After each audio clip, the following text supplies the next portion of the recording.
नमस्कार. शुभम कुलकर्णी, सिंधू इन्स्टिट्यूटतर्फे आपल्या सर्वांचं मी स्वागत करतो. आपले सहाव्या अध्यायाच्या 35व्या श्लोकांपर्यंत आपण आलेलो आहोत. तिथून पुढे जाणार आहे. आज आपला 6वा अध्याय संपून जाईल. ध्यान करूयात, पुढे जाऊयात.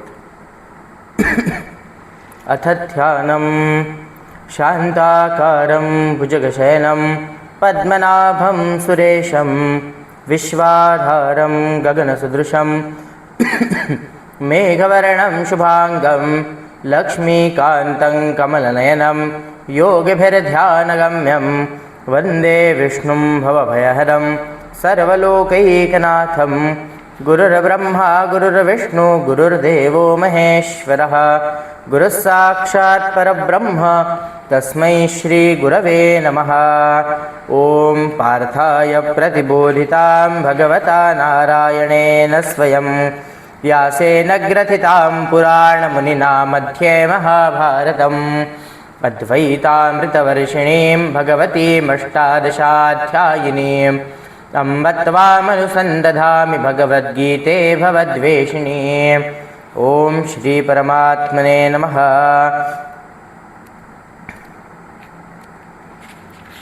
अथ षष्ठोऽध्यायः. श्रीभगवानुवाच अनाश्रितः कर्मफलं कार्यं कर्म करोति यः स सन्न्यासी च योगी च न निरग्निर्न चाक्रियः. यं सन्न्यासमिति प्राहुर्योगं तं विद्धि पाण्डव. नैह सन्न्यस्तसङ्कल्पो योगी भवति कश्चन. आरुरुक्षोर्मुनेर्योगं कर्मकारणमुच्यते. योगारूढस्य तस्यैव शमः कारणमुच्यते. यदा हिनेन्द्रियार्थेषु न कर्मस्वनुषज्यते सर्वसङ्कल्पसन्न्यासी योगारूढस्तदोच्यते. उद्धरेदात्मनात्मानं नात्मानमवसादयेत्. आत्मैवैहात्मनो बन्धुरात्मैव रिपुरात्मनः. बन्धुरात्मात्मनस्तस्य येनात्मैनात्मना जितः. अनात्मनस्तु शत्रुत्वे वर्तेतात्मैव शत्रुवत्. जितात्मनः प्रशान्तस्य परमात्मा समाहितः.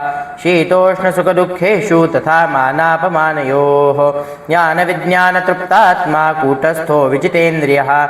युक्त इत्युच्यते योगी समलोष्टाश्मकाञ्चनः. सुहृन्मित्रार्युदासीन मध्यस्थद्वेष्यबन्धुषु. साधुष्वपि च पापेषु समबुद्धिर्विशिष्यते. योगी युञ्जेत सततमात्मानं रहसि स्थितः. एकाकी यतचित्तात्मा निराशीरपरिग्रहः. शुचौ द्वेषे प्रतिष्ठाप्य स्थिरमानसमात्मनः. नात्युच्छ्रितन्नातिनीचं चैलाजिनकुशोत्तरम्. तत्रैकाग्रं मनः कृत्वा यतचित्तेन्द्रियक्रियः उपविश्यासने युञ्जाद्योगमात्मविशुद्धये. समङ्काय शिरोग्रीवं धारयन्नचलं स्थिरः. सम्प्रेक्ष्य नासिकाग्रं स्वं दिशश्चानवलोकयन् प्रशान्तात्मा विगतभिर्ब्रह्मचारिव्रते स्थितः. मनः संयम्यमच्चित्तो युक्त आसीत् मत्परः. युञ्जन्नेवं सदात्मानं योगी नियतमानसः. शान्तिर्निर्वाणपरमां मत्संस्थामधिगच्छति. नात्यश्नतस्तु योगोऽस्ति न चैकान्तमनश्नतः. न चातिस्वप्नशीलस्य चाग्रतो नैव चार्जुन. युक्ताहारविहारस्य युक्तचेष्टस्य कर्मसु युक्तस्वप्नावबोधस्य योगो भवति दुःखः. यदा विनियतं चित्तमात्मन्येवावतिष्ठते. निःस्पृहः सर्वकामेभ्यो युक्त इत्युच्यते सदा. यथा दीपो निवातस्थो नेङ्गते सोमपा स्मृता. योगिनो यतचित्तस्य युञ्जतो योगमात्मनः. यत्रोपरमते चित्तं निरुद्धं योगसेवया. यत्र चैवात्मनात्मानं पश्यन्नात्मनि तुष्यति. सुखमात्यन्तिकं यत्तद्बुद्धिग्राह्यमतीन्द्रियं. वेत्ति यत्र न चैवायं स्थितश्चलति तत्त्वतः. यं लब्ध्वा चापरं लाभं मन्यतेनाधिकं ततः. यस्मिन् स्थितो न दुःखेन गुरुणापि विचाल्यते. तं विद्यात् दुःखसंयोगवियोगं योगसंज्ञितं. स निश्चयेन योक्तव्यो योगो निर्विण्णचेतसा. संकल्पप्रभवान् कामांस् त्यक्त्वा सर्वान् शेषतः. मनसैवेन्द्रियग्रामं विनियम्य समन्ततः. शनैश्चनैः निरुपरमेत् बुद्ध्या धृतिगृहीतया आत्मसंस्थं मनः कृत्वा न किञ्चिदपि चिन्तयेत् ततो यतो निश्चरति मनश्चञ्चलमस्थिरं ततस्ततो नियम्यैतदात्मन्येव वशन्नयेत् प्रशान्तमनसंशयेन योगिनं सुखमुत्तमम् उपैति शान्तरजसं ब्रह्मभूतमकल्मषं युञ्जन्नेवं सदात्मानं योगी विगतकल्मषः सुखेन ब्रह्मसंस्पर्शमत्यन्तं सुखमश्नुते सर्वभूतस्थमात्मानं सर्वभूतानि चात्मनि ईक्षते योगयुक्तात्मा सर्वत्र समदर्शनः यो मां पश्यति सर्वत्र सर्वं च मयि पश्यति तस्याहं न प्रणश्यामि स च मे न प्रणश्यति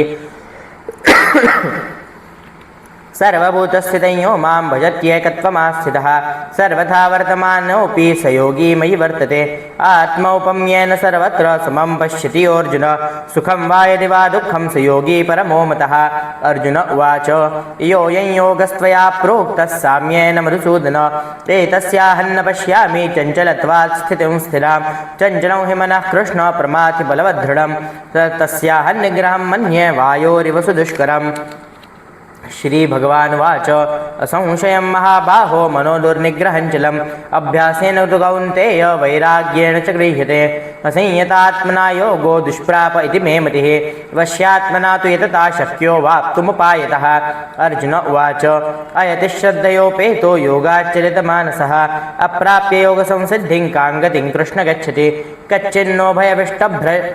कच्चिन्नो भयविभ्रष्टश्छिन्नाभ्रमिव नश्यति अप्रतिष्ठो महाबाहो विमूढो ब्रह्मणः पथि एतन्मे संशयं कृष्ण छेत्तुमर्हस्य शेषतः तदन्यः संशयस्यास्य छेत्ता नैह्युपपद्यते श्रीभगवानुवाच पार्थ नैवेह नामुत्र विनाशस्तस्य विद्यते न हि कल्याणकृत् कश्चित् दुर्गतिं तात गच्छति। आपण 40व्या श्लोकापर्यंत आलेलो होतो. आपले मागचे काही 10 श्लोक राहिले आहेत, त्यांचा अर्थ बघूयात आणि मग पुढचं शिकायला सुरू करूयात.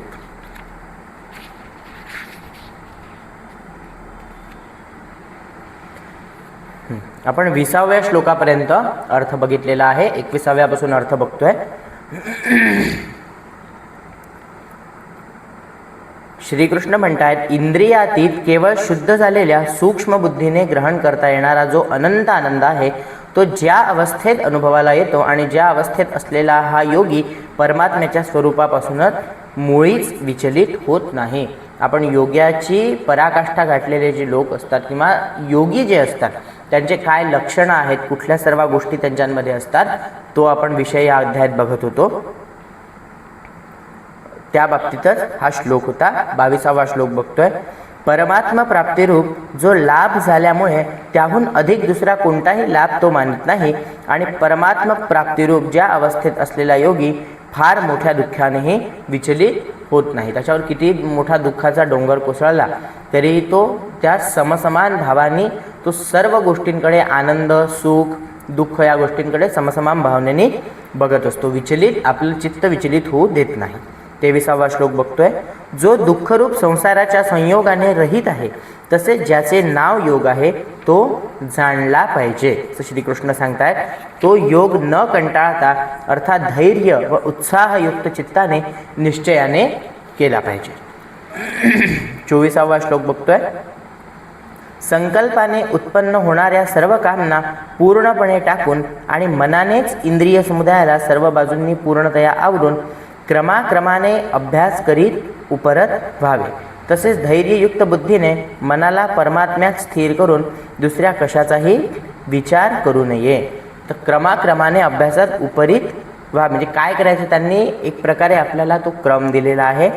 संकल्पाने उत्पन्न होणाऱ्या सर्व कामना पूर्णपणे टाकून आपण कुठलीही गोष्ट करण्यासाठी संकल्प करत असतो. अर्थात संकल्प करतो म्हणजे आपल्याला त्याची फळाची अपेक्षा असते म्हणून आपण तो संकल्प करत असतो. तर या संकल्पाने जी उत्पन्न होणारी कामना आहे ती पूर्णपणे टाकून द्या. निरपेक्ष भावनाने कार्य करा आणि मनानेच इंद्रिय समुदायाला सर्व बाजूंनी पूर्णतया आवरून. पहिले निरपेक्ष भावना जागृत करायची आहे, त्यानंतर सर्व ज्ञानेंद्रियांना आपल्या मनासहित आवरायचं आहे आणि क्रमाक्रमाने अभ्यास करीत उपरत व्हावे. तसेच धैर्ययुक्त बुद्धीने मनाला परमात्म्यात स्थिर करून दुसऱ्या कशाचाही विचार करू नये. योग साधना, आपण काल त्या बाबतीत आसन कसं असावं, आपली स्थिती कशी असावी, या सर्व गोष्टींचं आपण बघितलं होतं. तेच सांगता आहेत की तो आत्म्याला योगाची सवय कशा प्रकारे लावायची आहे त्याबद्दल हा विषय चालू आहे. 26वा श्लोक. हे स्थिर न राहणारे चंचल मन ज्या ज्या शब्दादी विषयांच्या निमित्ताने संसारात भरकट असते त्या त्या विषयांपासून त्याला आवरून वारंवार परमात्म्यात स्थिर करावे. आपल्याला माहिती आहे आपण एका जागी बसतो आहे, आताही आपण गीतेत बसलेलो असतो तरी आपल्या मनात इतर कुठलेही विचार चालू असतात, आपलं मन दुसरीकडे भरकटत असते. याच प्रकारे भरकटणाऱ्या मनाला वारंवार आवरून परमात्म्यात स्थिर करावे. 27वा श्लोक. कारण ज्याचे मन पूर्ण शांत आहे, जो पापरहित आहे आणि ज्याचा रजोगुण शांत झालेला आहे, अशा सच्चिदानंदघन ब्रह्माशी ऐक्य पावलेल्या योग्याला उत्तम आनंद मिळत असतो.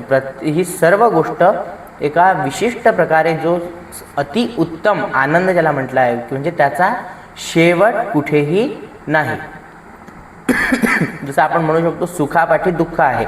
सुख हे क्षणिक प्रकारचं असतं, परंतु आनंद हा वाढतच जाणारा असतो, तो परमगतीला नेणारा असतो, त्यामुळे तो कधीही संपत नाही. तोच आनंद प्राप्त परमेश्वराच्या माध्यमातून आपल्याला करायचा असतो किंवा करायचा आहे किंवा योगी लोक तो करत असतात.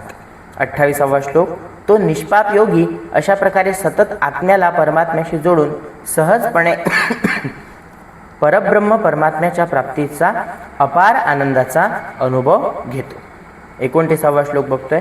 ज्याचा आत्मा सर्वव्यापी अनंत चैतन्यात ऐक्य स्थितिरूप योगाने युक्त असून जो सर्वांना समभावाने पाहणारा आहे, असा योगी आत्मा सर्व प्राणीमात्रात स्थित व सर्व प्राणीमात्र आत्म्यात कल्पिलेले पाहतो. म्हणजे समसमान भाव.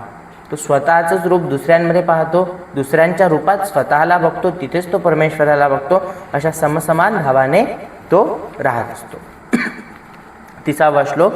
जो पुरुष सर्व प्राण्यात सर्वांचा आत्मा असलेल्या मला वासुदेवालाच व्यापक असलेला पाहतो आणि सर्व प्राण्यांना मज वासुदेवात पाहतो, त्याला मी अदृश्य असत नाही आणि मला तो अदृश्य असत नाही. आपण आत्ताच जे बघितलं होतं तोच हा श्लोक त्या श्लोकामध्ये व्यापक अर्थात त्यांनी सांगितलेला आहे. 30व्या श्लोकापर्यंत आपण अर्थ बघितले. आता आपण 41व्या श्लोकापासून शिकायला सुरुवात करत आहोत.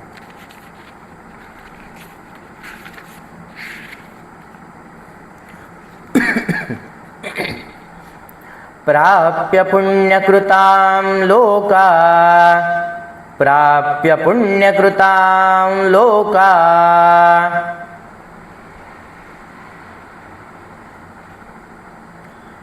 प्राप्य पुण्यकृतां लोका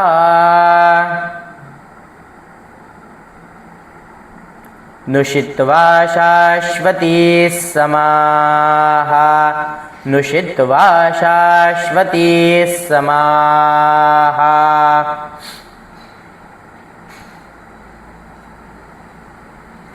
नुषित्वा शाश्वती समाः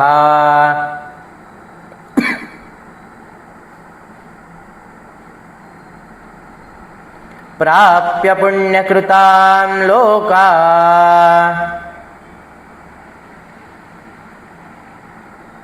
नुषित्वा शाश्वती समाः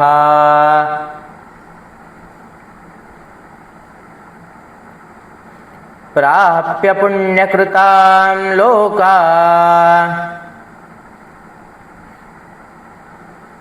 नुषित्वा शाश्वती समाः शुचीनां श्रीमताङ्गेः शुचीनां श्रीमताङ्गेः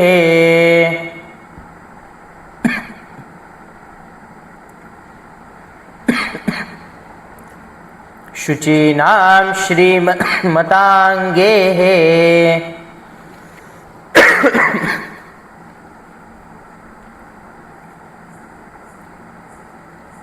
योगभ्रष्टोऽभिजायते योगभ्रष्टोऽभिजायते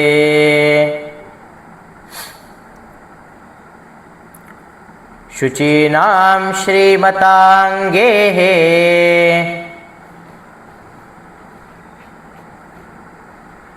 योगभ्रष्टोऽभिजायते।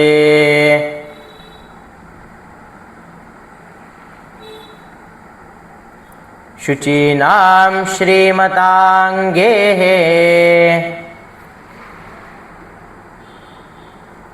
योगभ्रष्टोऽभिजायते।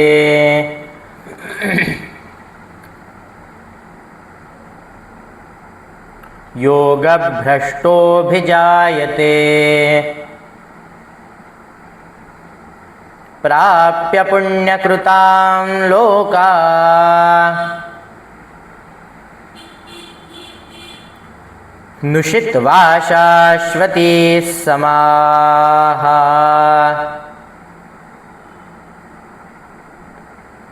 शुचीनां श्रीमताङ्गेः योगभ्रष्टोऽभिजायते।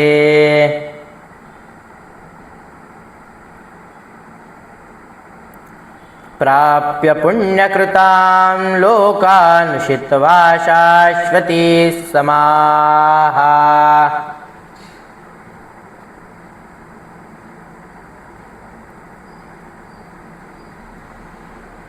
शुचीनां श्रीमताङ्गेः योगभ्रष्टोऽभिजायते।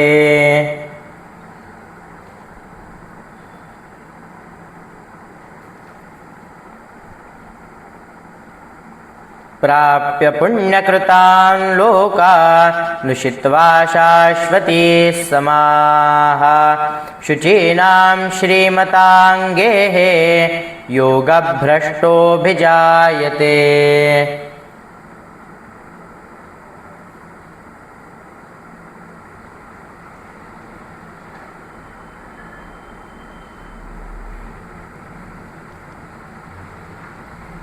प्राप्य पुण्यकृतां लोकान् नुषित्वा शाश्वती समाः। शुचीनां श्रीमताङ्गेः योगभ्रष्टोऽभिजायते।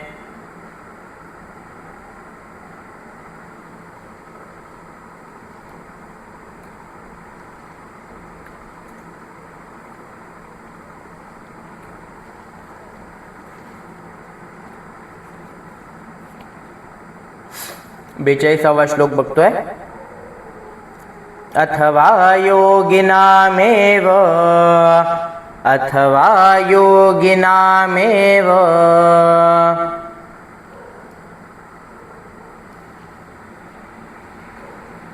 अथवा योगिनामेव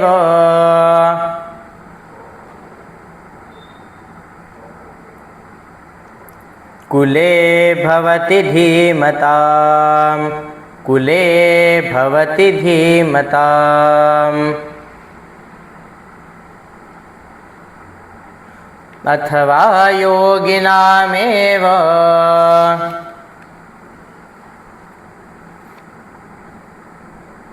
कुले भवति धीमताम्.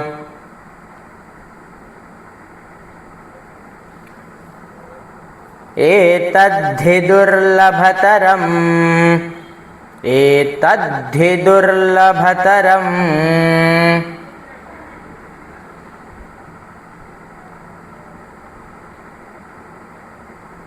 एतद्धि दुर्लभतरम्.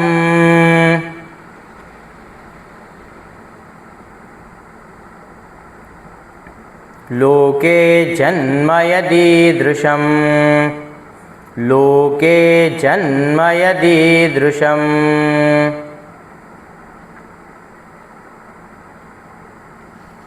लोके जन्म यदीदृशम्.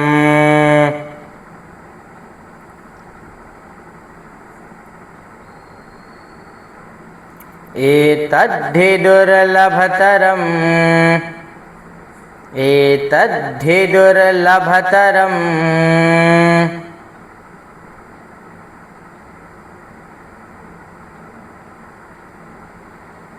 एतद्धि दुर्लभतरम्.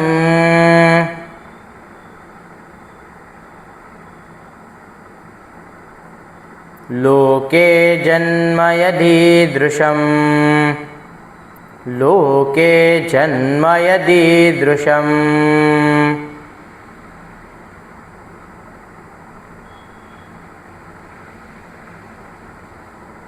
लोके जन्म यदीदृशम्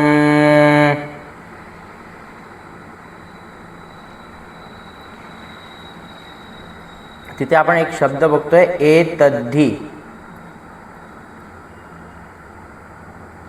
एतद्धिग्धी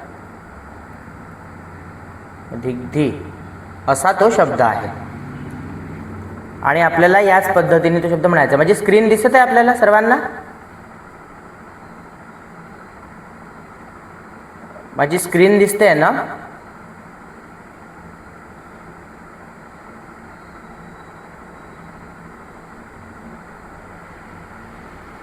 आपल्याला याच पद्धतीने तो शब्द म्हणायचा आहे. एतद्धि दुर्लभतरम्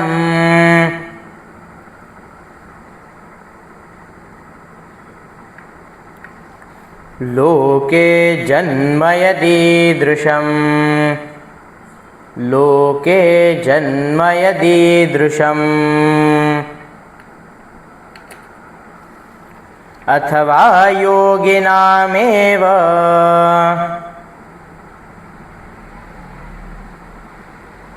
कुले भवति धीमताम्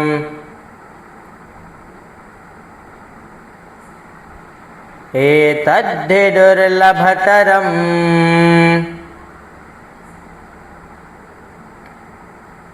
लोके जन्म यदीदृशम्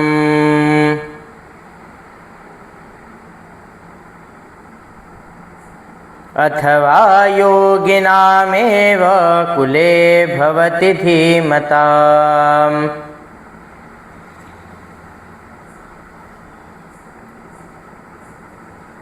एतद्धि दुर्लभतरं लोके जन्म यदीदृशम्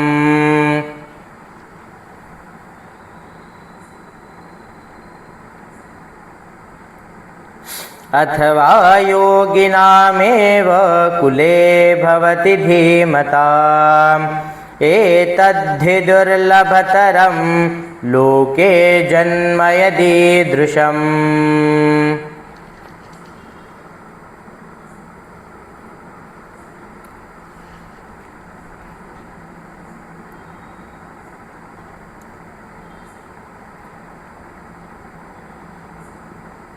प्राप्य पुण्यकृतां लोका नुषित्वा शाश्वती समाः शुचीनां श्रीमताङ्गेः योगभ्रष्टोऽभिजायते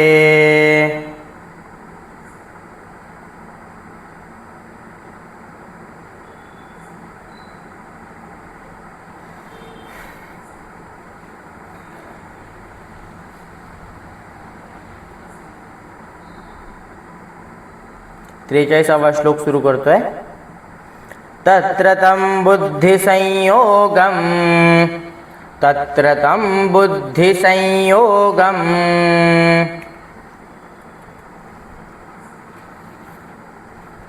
तत्र तं बुद्धिसंयोगम्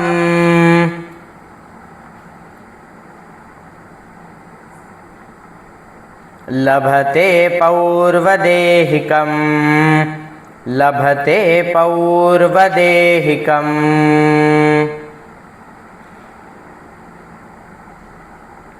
लभते पौर्वदेहिकम्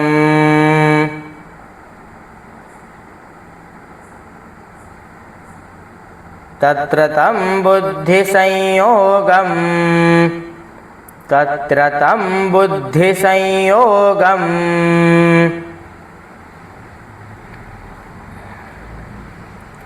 लभते पौर्वदेहिकम्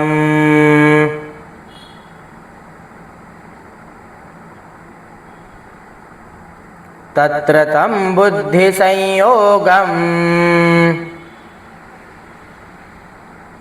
लभते पौर्वदेहिकम्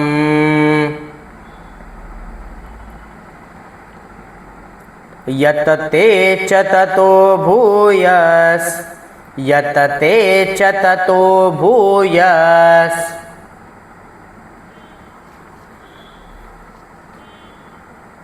यतते च ततो भूयस्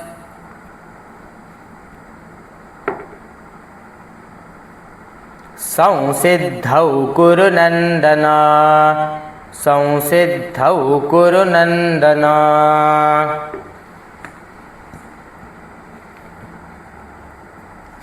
संसिद्धौ कुरु नन्दन यतते च ततो भूयस् संसिद्धौ कुरु नन्दन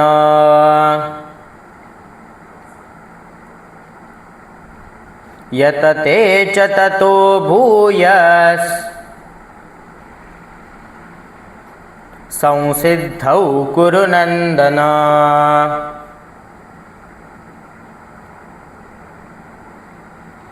तत्र तं बुद्धिसंयोगं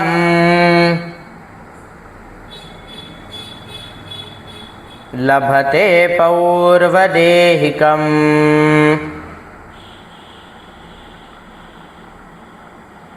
यतते च ततो भूयस् संसिद्धौ कुरु नन्दन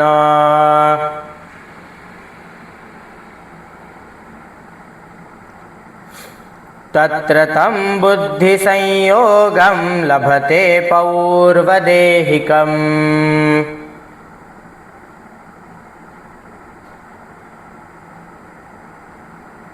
यतते च ततो भूयः संसिद्धौ कुरु नन्दन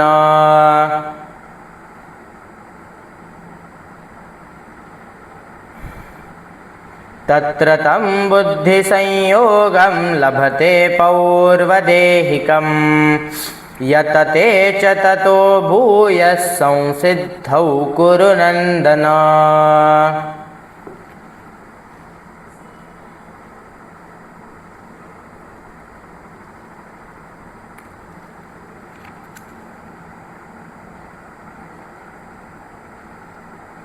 अथवा योगिनामेव कुले भवति धीमताम् एतद्धि दुर्लभतरं लोके जन्म यदीदृशम्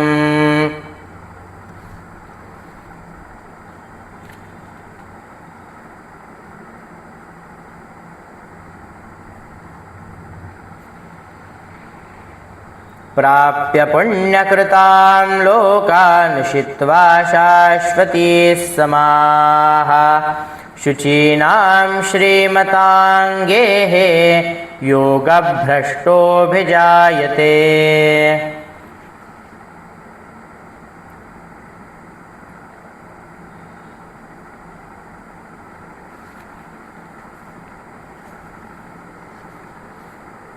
चौवेचाळीसावा श्लोक बघतोय आपण.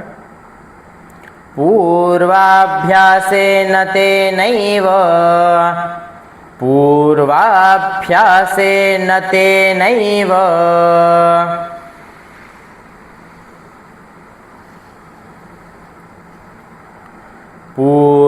पूर्वाभ्यासेन तेनैव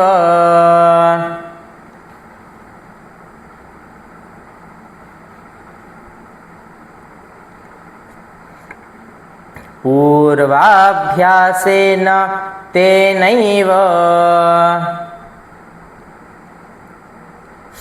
ह्रियते शवशोऽपि सः ह्रियते शवशोऽपि सः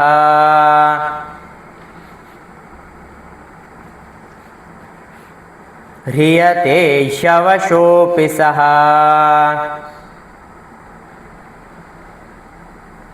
पूर्वाभ्यासेन तेनैव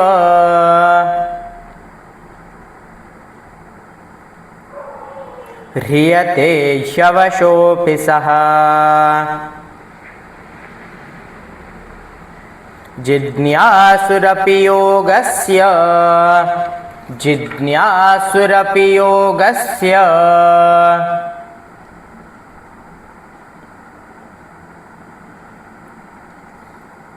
जिज्ञासुरपि योगस्य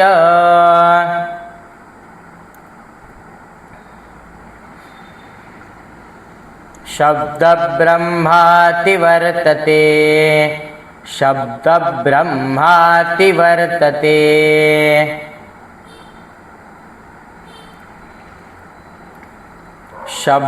शब्दब्रह्माति वर्तते जिज्ञासुरपि योगस्य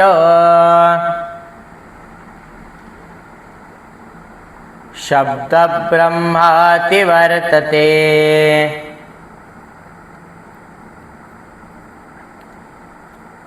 जिज्ञासुरपि योगस्य शब्दब्रह्माति वर्तते पूर्वाभ्यासेन तेनैव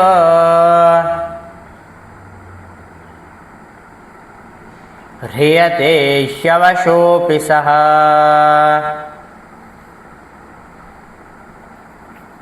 जिज्ञासुरपि योगस्य शब्दब्रह्माति वर्तते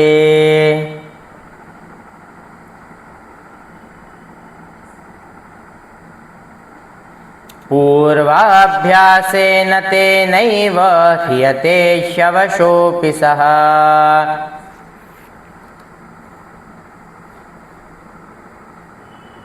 जिज्ञासुरपि योगस्य शब्दब्रह्माति वर्तते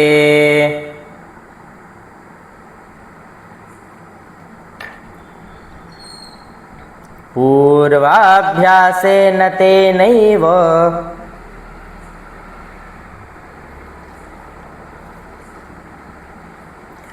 पूर्वाभ्यासेन तेनैव ह्रियते ह्यवशोऽपि सः जिज्ञासुरपि योगस्य शब्दब्रह्माति वर्तते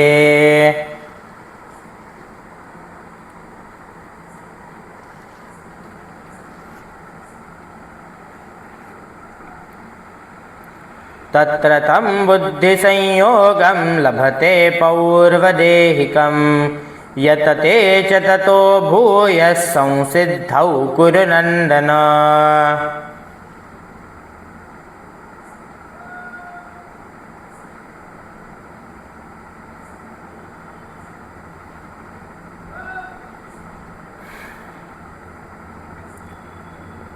अथवा योगिनामेव कुले भवति धीमताम् एतद्धि दुर्लभतरं लोके जन्म यदीदृशम्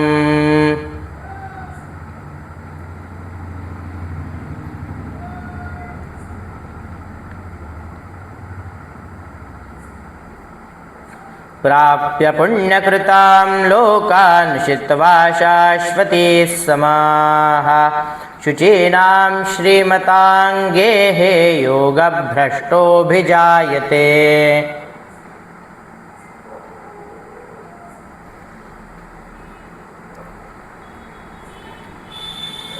पंचेचाळीसावा श्लोक बघतोय. प्रयत्नाद्यतमानस्तु प्रयत्नाद्यतमानस्तु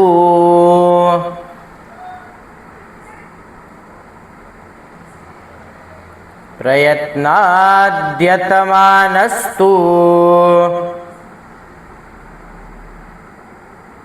योगी संशुद्ध किल्बिषः योगी संशुद्ध किल्बिषः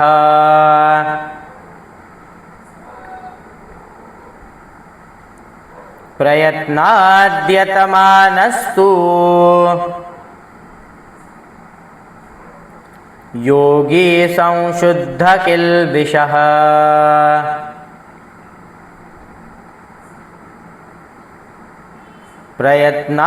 प्रयत्नाद्यतमानस्तु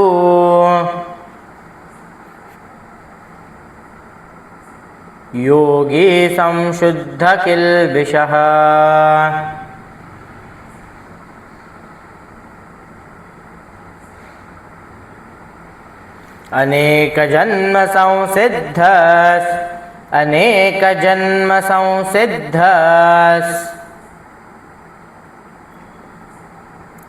अनेक जन्म संसिद्धस् ततो याति परां गतिम् ततो याति परां गतिम्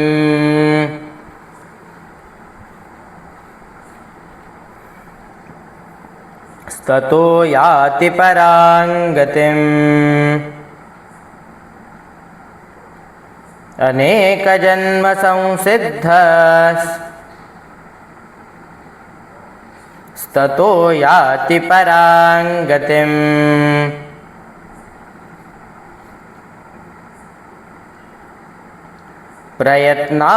प्रयत्नाद्यतमानस्तु योगी संशुद्ध किल्बिषः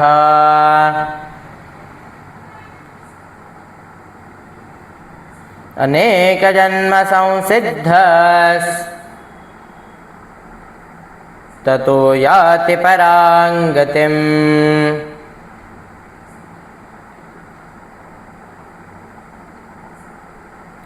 प्रयत्नाद्यतमानस्तु योगी संशुद्ध किल्बिषः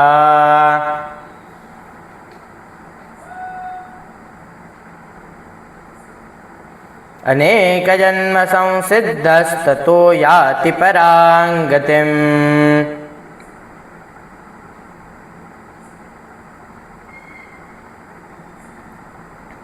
प्रयत्नाद्यतमानस्तु योगी संशुद्ध किल्बिषः अनेक जन्म संसिद्धस्ततो याति परां गतिम्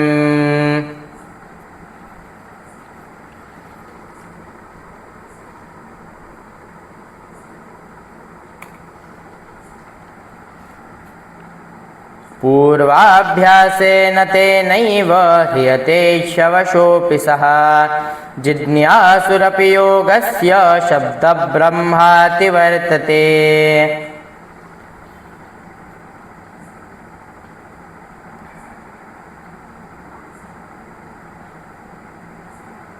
तत्र तं बुद्धिसंयोगं लभते पौर्वदेहिकम् यतते च ततो भूयः संसिद्धौ कुरु नन्दन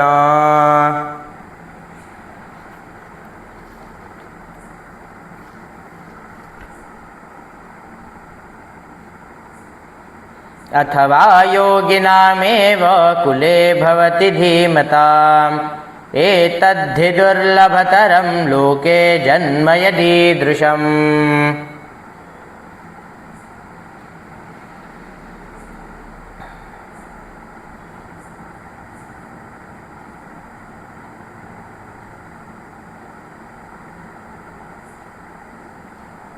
प्राप्य पुण्यकृतां लोकान् शित्वा शाश्वतीः समाः शुचीनां श्रीमताङ्गेः योगभ्रष्टोऽभिजायते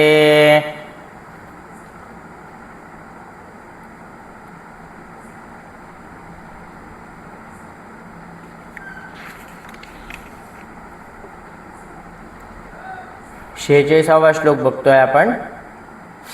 तपस्विभ्योऽधिको योगी तपस्विभ्योऽधिको योगी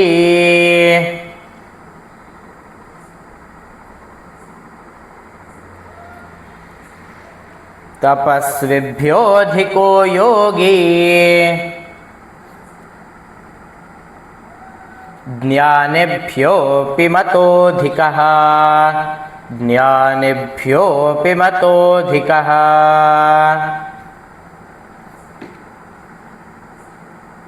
ज्ञानिभ्योऽपि मतोऽधिकः तपस्विभ्योऽधिको योगी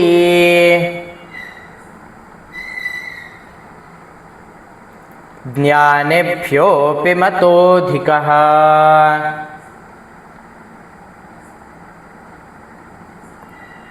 कर्मिभ्यश्चाधिको योगी कर्मेभ्यश्चाधिको योगी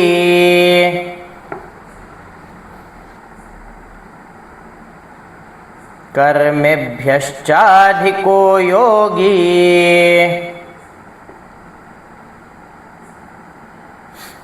तस्माद्योगी भवार्जुन तस्माद्योगी भवार्जुन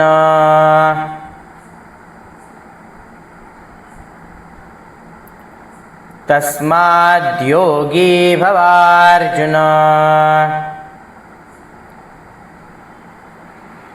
कर्मेभ्यश्चाधिको योगी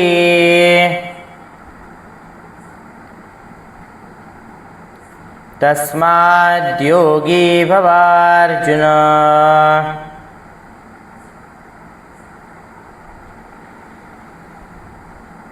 तपस्विभ्योऽधिको योगी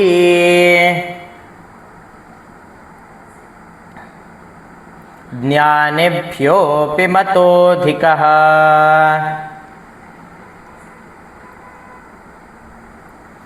कर्मेभ्यश्चाधिको योगी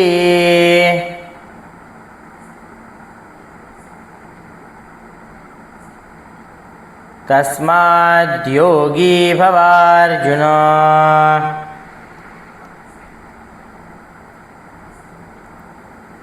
तपस्विभ्योऽधिको योगी ज्ञानिभ्योऽपि मतोऽधिकः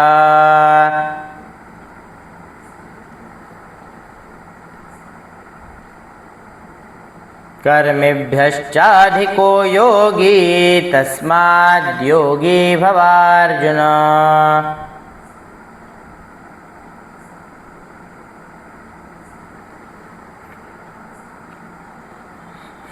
तपस्विभ्योऽधिको योगी ज्ञानिभ्योऽपि मतोऽधिकः कर्मेभ्यश्चाधिको योगी तस्माद्योगी भवार्जुन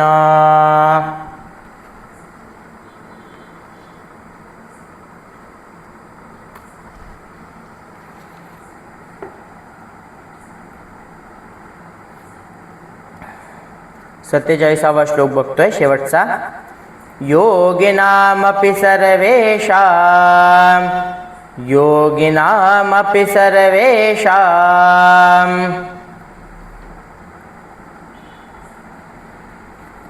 योगिनामपि सर्वेषां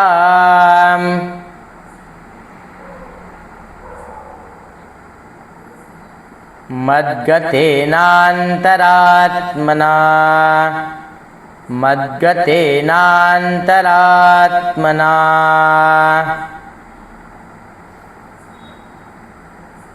योगिनामपि सर्वेषां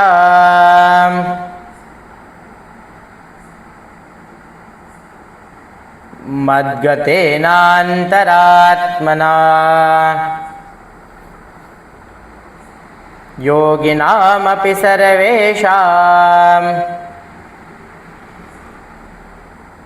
मद्गतेनान्तरात्मना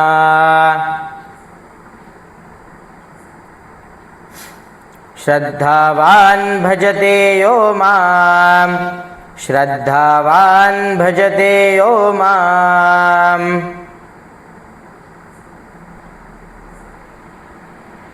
श्रद्धावान् भजते यो मां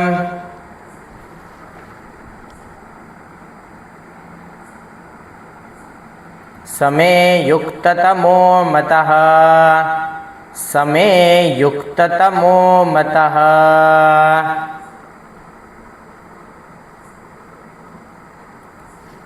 समे युक्ततमो मतः श्रद्धावान् भजते यो मां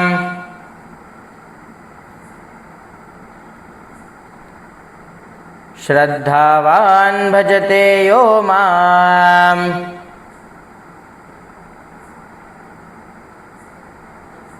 समे युक्ततमो मतः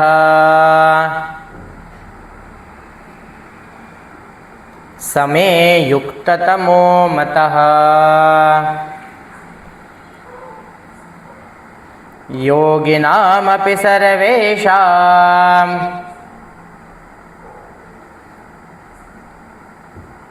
मद्गतेनान्तरात्मना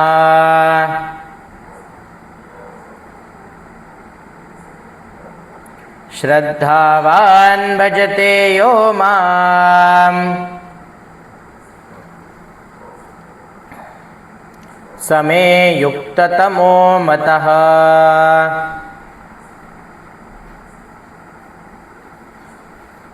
योगिनामपि सर्वेषां मद्गतेनान्तरात्मना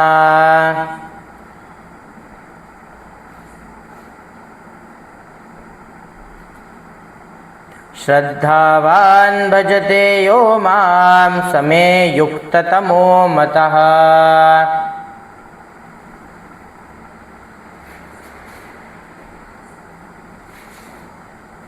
योगिनामपि सर्वेषां मद्गतेनान्तरात्मना श्रद्धावान् भजते यो मां समे युक्ततमो मतः।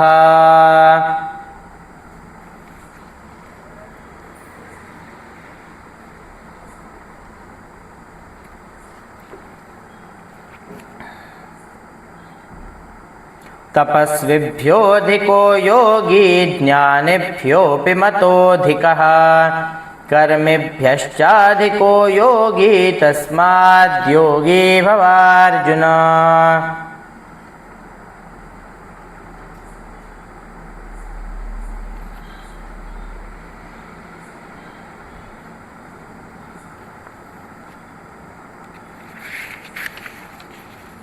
प्रयत्नाद्यतमानस्तु योगी संशुद्धकिल्बिषः अनेकजन्म संसिद्धस्ततो याति परां गतिम्।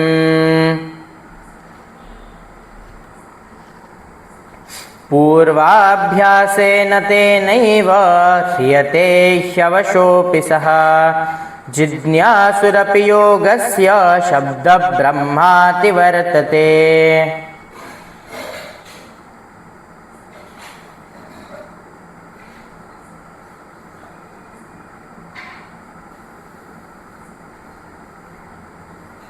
तत्र तं बुद्धिसंयोगं लभते पौर्वदेहिकं यतते च ततो भूयः संसिद्धौ कुरु नन्दन।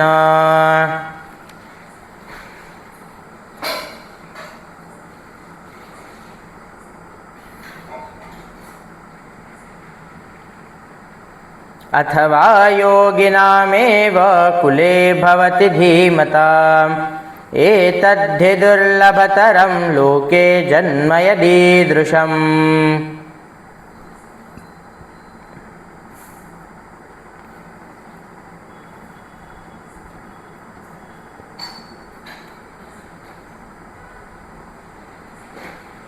प्राप्य पुण्यकृतां लोकान् शित्वा शाश्वतीः समाः शुचीनां श्रीमताङ्गेः योगभ्रष्टोऽभिजायते।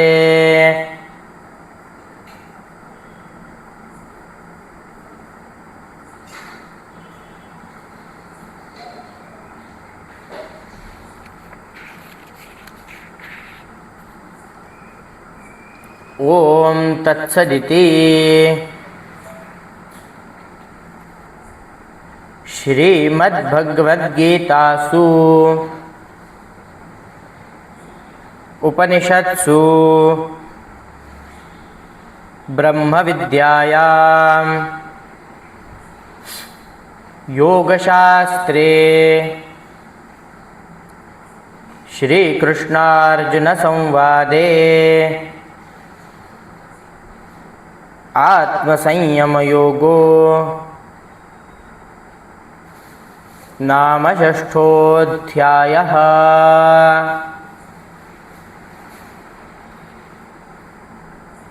तत्सत् श्रीकृष्णार्पणमस्तु। आजचा आपला कदाचित 30वा किंवा 32वा वर्ग होता। आपले 6 अध्याय आज या ठिकाणी पूर्ण झालेले आहेत। आपण उद्यापासून 7वा नवीन अध्याय सुरू करणार आहोत। तोपर्यंत 6च्या 6ही अध्यायांचा व्यवस्थित दररोज न चुकता सराव करत राहा. कारण की मी आधी सांगितलं होतं, आपण जर सराव केला नाही तर आपण ते अक्षर पुन्हा विसरून जाणार आणि आपल्यालाच म्हणताना त्रास येईल. त्यामुळे जसा होईल नियमित किमान 1 अध्याय, 6 अध्याय झालेले आहेत, किमान 1 अध्याय रोज वाचायचा प्रयत्न करा. सरावात असू द्या. लागल्यास आपले रेकॉर्डेड लेक्चर्स चालूच आहेत, तेही बघा, सराव करत राहा. उद्याच्या सत्रात भेटूया. धन्यवाद.